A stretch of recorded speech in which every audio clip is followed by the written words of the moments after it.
Hello friends, आप लोग कैसे हो? आप लोग ज़रूर भले चंगे होंगे। मैं अंबिका आपका मेरे इस चैनल पे स्वागत करती हूँ। आज है 24 जून और हिंदी महीने की है आषाढ़ कृष्ण पक्ष की 11वीं तिथि है।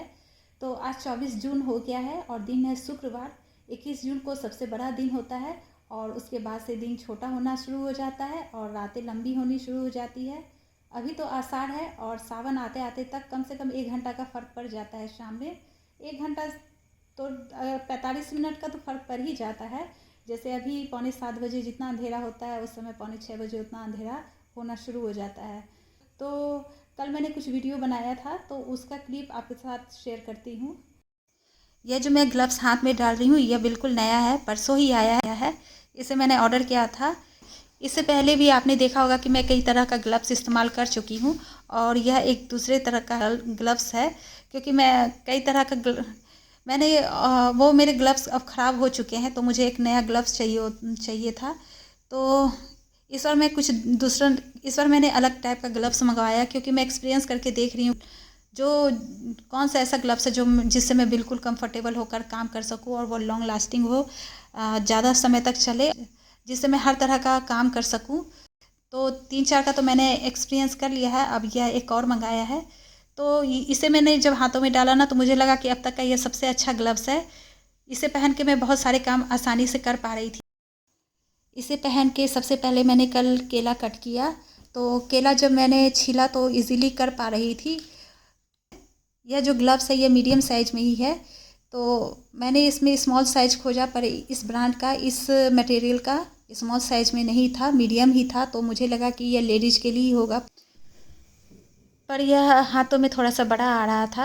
अगर जेंट्स इसे पहनेंगे तो उसके हाथों में बराबर से फिट आ जाएगी। पर मुझे केला कट करने में दिक्कत नहीं हो रही थी। तो मेरा केला काटने का तरीका है कि पहले इसमें थोड़ा कट लगा देती हूँ, फिर उंगलियों से बाकी छिलके हटा लेती हूँ। तो छिलके हटाने में दिक्कत नहीं हो रही थी और भी बाकी काम मैंने इसे पहन के किया तो कर पा रही थी।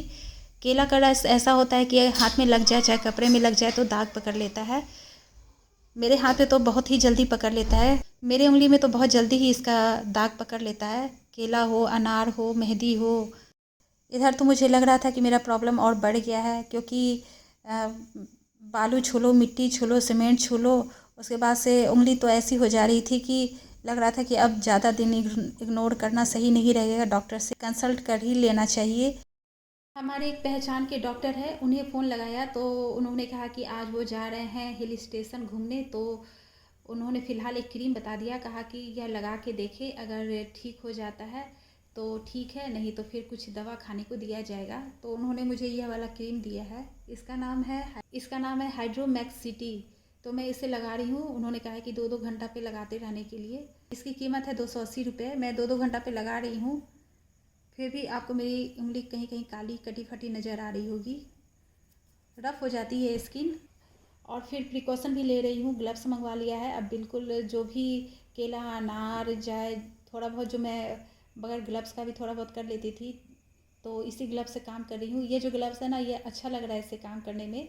इसमें हाथों को डालना आसान होता है। जैसे सर्जिकल ग्लव्स होता है उसके अंदर पाउडर होता है कि इजीली आप उसमें हाथ डाल लेते हैं और इजीली निकाल लेते हैं। पहली दफ़ा तो आसान ही रहता है क्योंकि इसमें पाउडर रहता है, लेकिन बार बार सर्जिकल ग्लव्स में हाथ डालेंगे तो चिपकने लगते हैं और ज़्यादा दिन उसे इस्तेमाल भी नहीं कर सकते, वो फट ही जाते हैं थोड़े दिन बाद। तो यह उसी टाइप से है। इसमें पाउडर तो नहीं है लेकिन स्मूथली हाथ उसके अंदर चला जाता है और निकल आता है। इसकी जो क्वालिटी है, इसका जो मटेरियल है ना, मजबूत है। ऐसा नहीं है कि बार बार हाथ डालेंगे और निकालेंगे तो ये फट ना जाए, ख़राब नहीं हो जाए, ऐसा चीज़ नहीं है। तो अच्छा लग रहा है इसे पहन के काम करना। यह कल का वीडियो है। आप लोग सोच रहे होंगे कि मैं यहाँ क्या कर रही हूँ। मैं एक मैं एक फाउंटेन बनाने की कोशिश कर रही हूँ। यह DIY है। सीमेंट बालू से एक फाउंटेन बनाने जा रही हूँ। तो इसे मैं करीब 1 महीने से इसे बनाने में लगी हुई हूँ। बनाती हूँ टूटता है, बनाती हूँ टूटता है। यह मेरा पहला प्रयास है, देखती हूँ बन पाता है कि नहीं। जब फाइनली यह बन जाएगा तो आपको दिखा दूँगी। अभी तो वो कोशिश कर रही हूँ। इससे पहले सर्जिकल ग्लव्स पहन के इस फाउंटेन के कुछ पार्ट्स बनाए थे। 2-3 बार उसे पहना, उतारा तो वो फट गए। तो अब यह ग्लव्स आ गया है तो इसे पहन के कर रही हूँ। प्लास्टर हुआ था, उसका वीडियो आपके साथ शेयर किया था। तो उसी समय एक सीमेंट का बोरा पूरा भरा हुआ बचा हुआ था, थोड़ा सा वो उसमें से खर्च हुआ था, तो वह बोरा खुल चुका था। हवा लगने की वजह से वह अब ख़राब होने को है, लेकिन अभी ख़राब नहीं हुआ है। वह जो सीमेंट है वह ढेला ढेला सा बनना शुरू हो गया है। अब मानसून आ गया है, तो अब जल्दी हवा लगने की वजह से नमी वाला हवा उसमें जाएगा तो वह पूरी तरह ख़राब हो जाएगा, पत्थर बन जाएगा। तो सोच रही हूँ उस सीमेंट का यूज़ कर लिया जाए। इधर 1 महीने में पुई के पत्ता का जो लता है वह इतना बड़ा हो गया है, इतना लंबा हो गया है कि पूरा पोल तक ऊपर तक चला गया है, और अगल बगल से उसकी लताएं, उसके छोर भी निकल आए हैं, तो वह और भी बढ़ेगा और जो अगल बगल वाले पोल है उस पर भी चढ़ना शुरू हो जाएगा।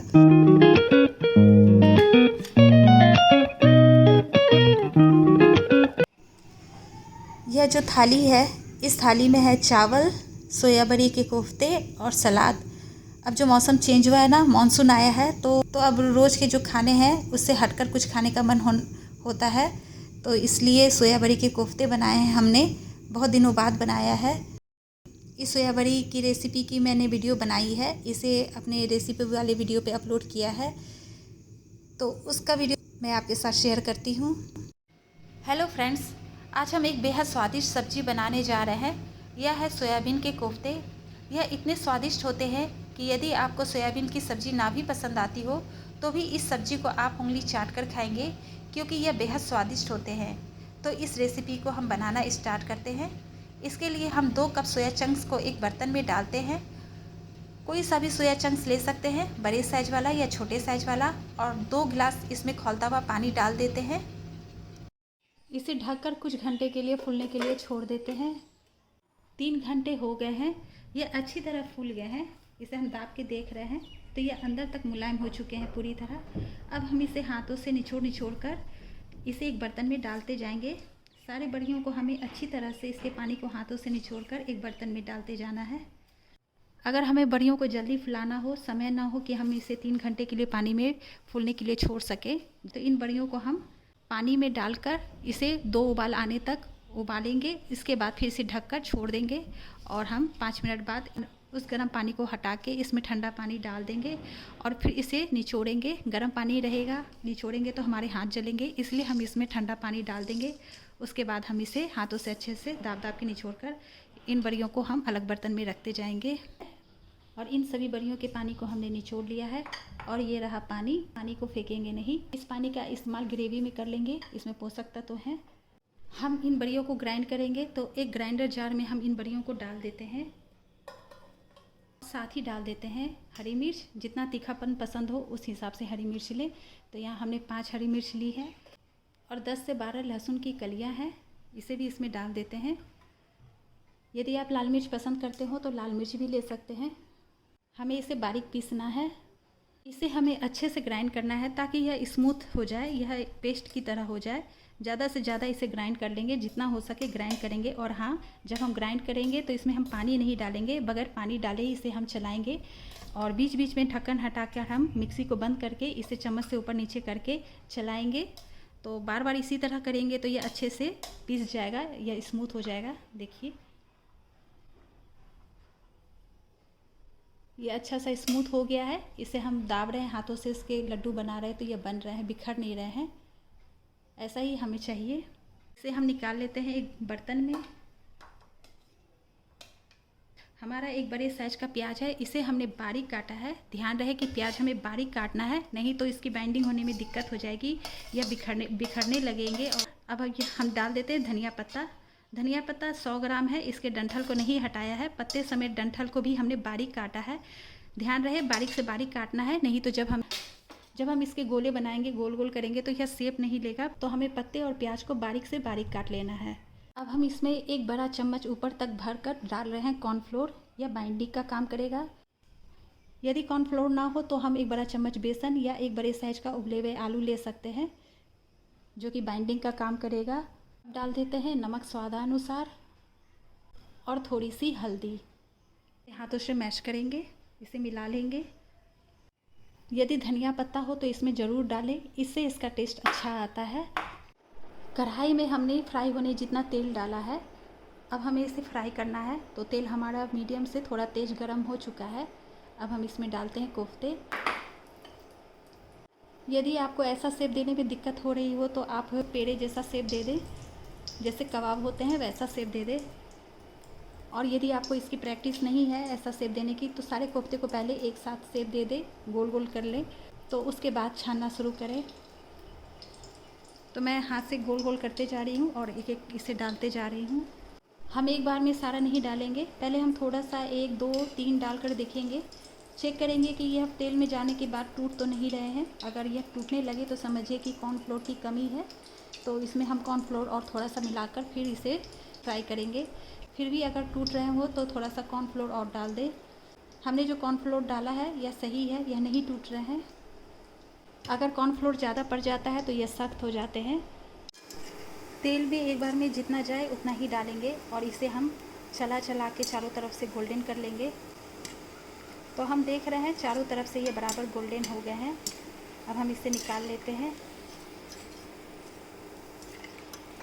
इसे आप ऐसे भी खाते हैं तो बहुत ही अच्छे लगते हैं। इसे आप चावल के साथ भी इस तरह से खा सकते हैं, या फिर स्नैक्स के तौर पे भी आप इसे खाएंगे तो बहुत ही टेस्टी लगेंगे। और इसी तरह से हमें सारे निकाल लेने हैं। अब हम ग्रेवी बनाएंगे। ग्रेवी बनाने के लिए हमने कुछ चीज़ें ली हैं। रफली चॉप्ड प्याज है, थोड़े से लहसुन है 8 से 10, इसे छील लिया है। और टेस्ट के अकॉर्डिंग हम मिर्च ले लेंगे। यहाँ हमने हरी मिर्च ली है, लाल मिर्च भी ले सकते हैं। और एक टमाटर है और 8 से 10 गोल मिर्च है। गोल मिर्च ना हो तो इसका पाउडर भी इस्तेमाल किया जा सकता है। अब इन सभी को ग्राइंडर जार में डालकर हम ग्राइंड कर लेते हैं।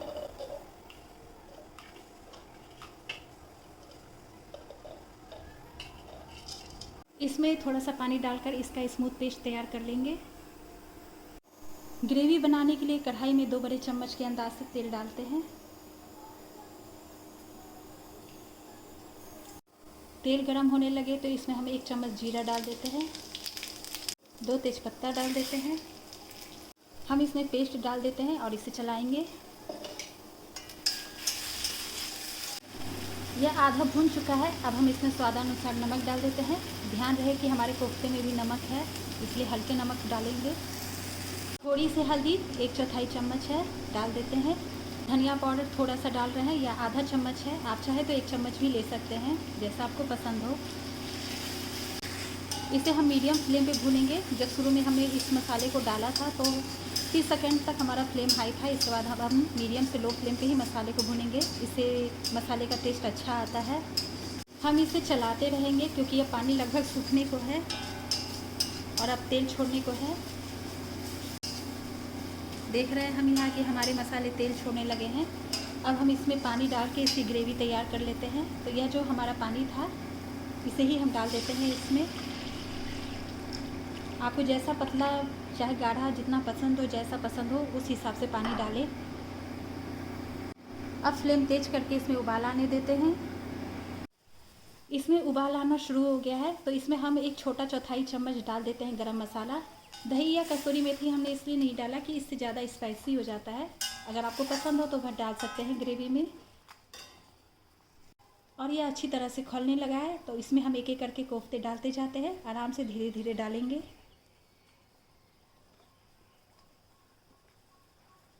जब सारे कोफ्ते हम डाल देंगे तो इस चूल्हे को बंद कर देंगे।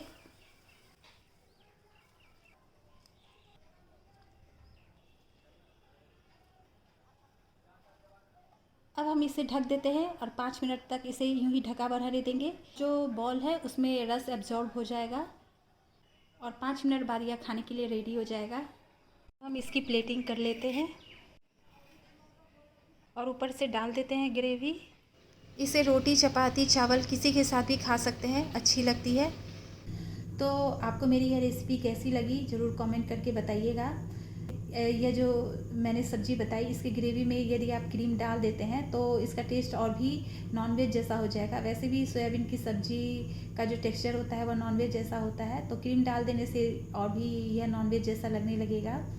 अगर अच्छा से बन गया हो तो बिल्कुल लगेगा कि आप नॉनवेज खा रहे हैं। तो कल मैंने कहा था कि मैं अपने देवर के बेटे के बर्थडे में गई थी 20 मई को, तो उसके कुछ फ़ोटोग्राफ्स हैं जिसे आपके साथ शेयर कर रही हूँ।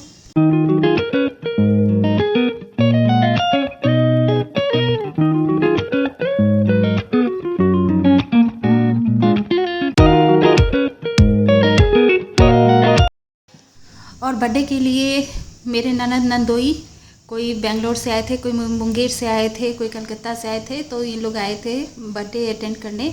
तो अगले दिन मैंने इन्हें अपने घर पर बुलाया था। मेरे अपने ननद नंदोई नहीं है, मुझे ननद नहीं है, मेरे हस्बैंड 3 भाई है। ये सभी चचेरे हैं, हम लोग सब लोग एक कैंपस में रहते हैं।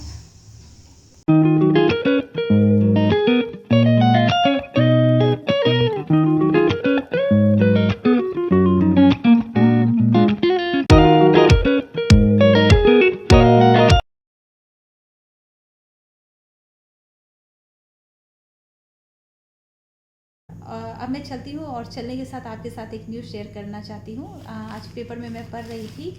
न्यूज़ कुछ ऐसा है कि 40 साल बाद लंदन के नाले में पोलियो का वायरस पाया गया है, जिससे पोलियो की जोखिम की संभावना बढ़ गई है। तो उस देश की सरकार ने पेरेंट्स को अलर्ट कर दिया है कि अपने बच्चों को जल्दी से जल्दी पोलियो पल्स के टीके जो ड्रॉप हैं, जो भी इसकी दवा हो, उसका इलाज शुरू कर दे।